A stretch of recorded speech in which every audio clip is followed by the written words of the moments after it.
So mortgage insurance just gets a bad rap. Unless you have 20% to put down and you make a ton of cash, like 100 grand per month, chances are you're going to have some form of mortgage insurance.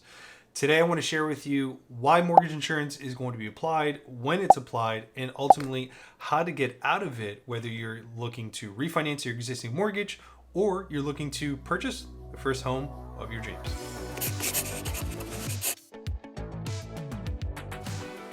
So let's start with the why. Why is mortgage insurance even a thing? Well, mortgage insurance ultimately is here to protect a lender in the event that if you default or go into foreclosure of your home, there's some guarantee of monies or insurance of monies that are out there that they can go and make a claim on, if you will, versus coming after you for those funds. It's not to say that you're going to be completely discharged of any type of foreclosure or anything like that. Gosh, no, that's not what we're saying. What I want you to know is that that's the reason why it's there. Ultimately, when you purchased a home and you did your down payments or you chose your program, you were considered a high risk at some point. This is why you have a form of mortgage insurance. And that could be either because you've had a less than 20% down payment, right? So anytime you have less than 20% of equity in the home, you will have a form of mortgage insurance, or because you chose to go with a FHA or USDA type of home loan, where it doesn't matter what your equity position is, you're always going to have a form of mortgage insurance on that loan for the life of that loan. And so this usually gets kind of a bad rap, the FHA and USDA, like, oh gosh, I have mortgage insurance, I don't want to get that loan. Well, the reality is that FHA and USDA can ultimately be a bridge to help you get from point A to point B. And so ultimately, yes, we want to get into a conventional loan, and yes, we want to get, or at least become, mortgage debt free. An FHA mortgage is not going to be the vehicle to help you do that.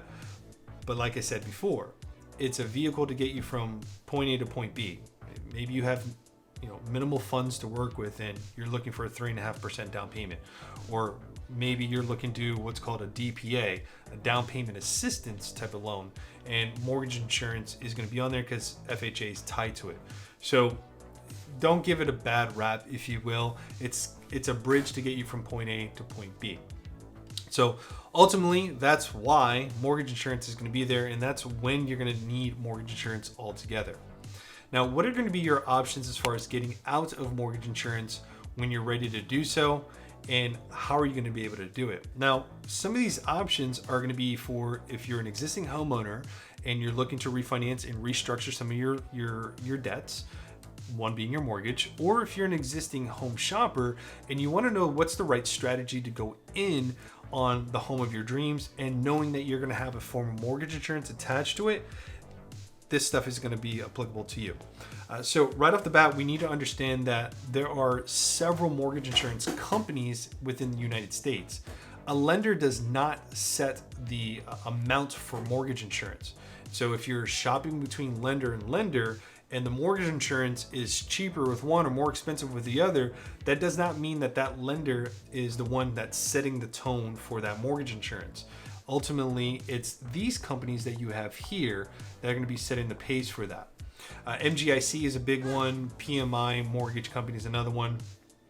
ARC MI is another one. It's an uncommon one. But these are all different mortgage insurance carriers that your lender can actually go online and pull a quote from them. So as long as they have their mortgage license and their login IDs and all that jazz, they can pull an actual quote for you. So maybe identify who that mortgage insurance carrier is, so this way you're more familiar with what your premium amount is going to be. Now, the premium amount that they are going to cover is all contingent on your down payment, your credit profile, and ultimately how much your debt to income ratio is.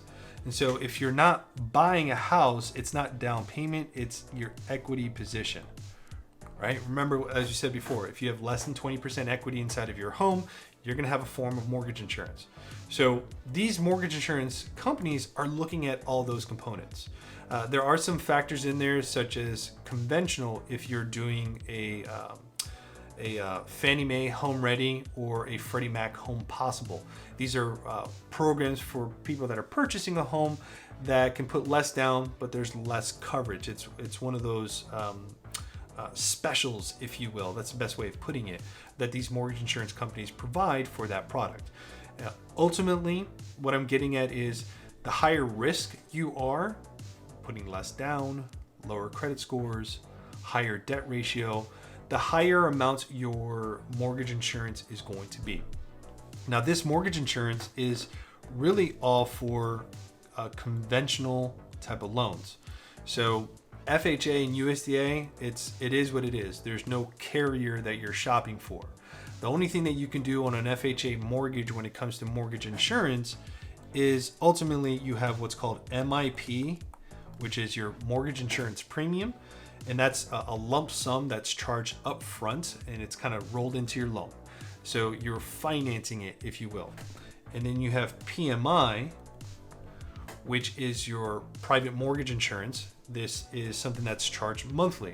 No way out of that, no way to really change that a whole lot unless you're putting more monies down. The MIP portion, you can pay for it in cash. So if you don't want to finance that amount and you want to lessen your mortgage debt load, you can go ahead and pay that amount in cash. For conventional, you have a couple different options, which kind of allow you to look into what's called monthly mortgage insurance, which is very similar to FHA. But you can also do what's called lender paid MI, lender paid mortgage insurance. You could also do what's called single premium mortgage insurance. And that's kind of my favorite one, simply because if someone has enough capital, so let's say you have enough money to put 10% down, maybe not a full 20, but 10, maybe we have a conversation about you only putting 5% down, and maybe your mortgage insurance premium is only 1% or 2%. Let's just say 2%. That sounds a little bit more realistic. So really, in reality, you're only putting 7% down versus the full 10.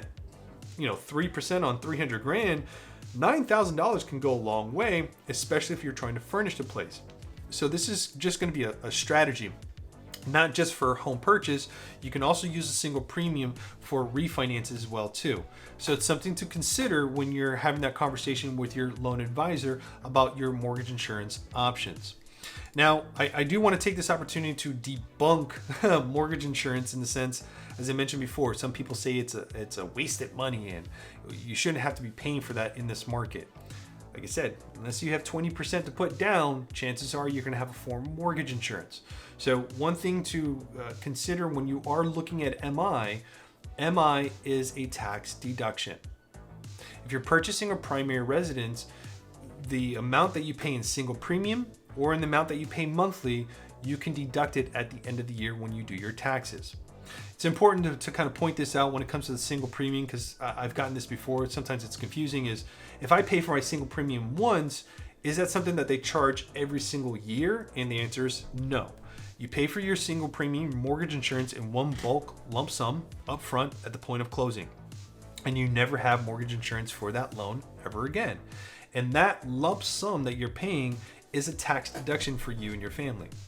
I had a gentleman just a couple months ago start off as a client. That relationship grew to be, we're really great friends. And the reason why I'm pointing that out is because when we initially spoke, he wanted to go with an FHA product, but the homes that he was looking at exceeded the FHA loan limit. So it kind of put them in a bracket for conventional type of financing. He always left FHA as a backup in the event that he found homes that were cheaper, that fit that profile. But ultimately, we had to go with a conventional loan. In his scenario, the conventional mortgage insurance was roughly around $75 more per month than compared to FHA. However, him being self-employed, that additional $75 that it cost him for mortgage insurance allowed him to leverage his position on his taxes every single year. So he chose a monthly because the single premium was just way too expensive for that profile. But the monthly made a lot of sense for his monthly nut, if you will, as far as how much he'd have to spend. So when he went to go do his taxes and he received what's called a 1098 at the end of the year, that 1098 is going to show how much interest you spent. So if you do a monthly mortgage insurance, or if you do a single premium, you'll see this amount factored into your 1098 that you get from your lender. And then ultimately, a good way of getting out of mortgage insurance, and it's the cheapest way, is calling your existing servicer and lender. If you know that you have equity in your home, maybe you only put 15% down, or maybe you only put 10% down, and you've been in the home for 2-3 years. Homes appreciate anywhere from 3 to 5% year over year, depending on your market. And so you could be sitting in an equitable position to remove the mortgage insurance by simply just calling them and finding that out. What they'll do is they'll obviously look at your initial purchase price amount, because that's what the equitable position that they're looking at, that they're basing it off of. And if you've made enough payments to where it looks like you are at 80%, they could remove it. They could also send somebody out, an appraiser, to do an AVM. It's just a drive-by. It's not at the cost of you, it's on their expense. No one's actually going to come into the home. They're just going to kind of pull some comps and pull some curb appeal photos, if you will. And if that data supports a higher value, they'll remove the mortgage insurance. You could also do what's called a principal reduction, right? And so maybe you're like, hey, I'm tired of this mortgage insurance. I want to get rid of it altogether. I have enough capital to throw at the mortgage. I don't really want to change my rate. I really don't want to go through the process of refinancing and paying closing costs. How can I get rid of my mortgage insurance with this extra cash that I have? Just do a principal reduction. Pay down your balance to 78% of what the original purchase price amount was. And then based on that information, your lender will remove your mortgage insurance. You have to remove it based on HOPA, right? Homeowners Protection Act. So it's a law, it's a compliance thing, if you will. And that's what protects you as a homeowner. To remove that, a lender must remove the mortgage insurance. They can't just sit collecting those extra funds, that additional insurance, when you're sitting on all this equity. You're no longer a risk. So hopefully this information served you guys well. If you guys want to figure out how to customize your existing loan, or maybe you're looking into strategizing and purchasing your first home, you want to know, hey, what's my monthly payment going to look like with all these different mortgage insurance options, leave me your comments. I'm here to help you guys, whatever your scenario may be, whether you do decide to work with me or someone else that's out there. I want you to be informed so that way you and your family can get to a better place. Please don't forget to like, subscribe, and share, especially if you got any value out of today's content. And I'll see you guys next week. Peace. Why does it do that? Why does it do that? That should work, yeah. Oh, whoops, I forgot that light. Holy cannolis. I need to start that over. I think that was the one.